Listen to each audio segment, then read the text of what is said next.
Alors cette semaine, c'est n'importe quoi. Michel Fournier, le ministre de la Ruralité, a appris qu'il était ministre en regardant la télé. Eh ben heureusement qu'il était devant sa télé, le mec. Et moi, comme un con, je regardais le rugby, ça se trouve, je suis ministre de la Culture. Et alors écoute ça, Sébastien Lecornu est contre le 49.3. Il a dit que ça n'était pas démocratique. Oh mon petit chat, t'es chou quand t'es comme ça. C'est pas démocratique, c'est vilain, vilain, vilain. Et tu crois qu'on va gober tes salades, Sébastien? Parce que quand t'étais ministre d'Elisabeth Borne et qu'elle en était à son 23e 49.3, à quel moment t'as ouvert ta gueule déjà? Voilà. Donc soit t'es hypocrite, soit t'as des couilles qu'on poussait pendant la nuit. Et tu sais quoi, j'ai un pote médecin, et bah apparemment t'es hypocrite.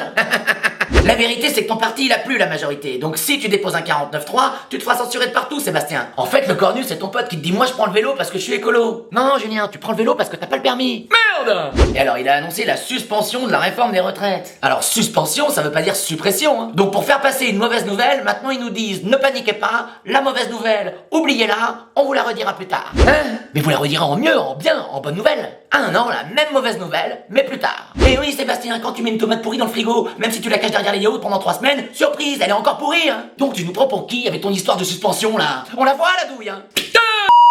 Et alors j'ai regardé ce qu'il proposait, le Sébastien. Réduction des salaires des apprentis, taxer les tickets restaurants à 8%, limiter les arrêts maladie, diminuer les indemnités aux personnes atteintes de graves maladies, doublement de la franchise médicale, et augmentation du pass Navigo, 1000 € par an. Et vous avez peur de faire fuir les riches, mais à ce tarif-là, c'est nous qui allons nous barrer. Et quand on sera plus là, qui va faire les courses chez Michel-Édouard Leclerc? Qui va fabriquer les sacs à main de l'autre con, là? Bernard Arnault, il a gagné 19 milliards en une journée. Et au lieu de taxer les ultra riches, vous préférez taxer les ultra pauvres. Mais vous avez pas de race, hein? Merde!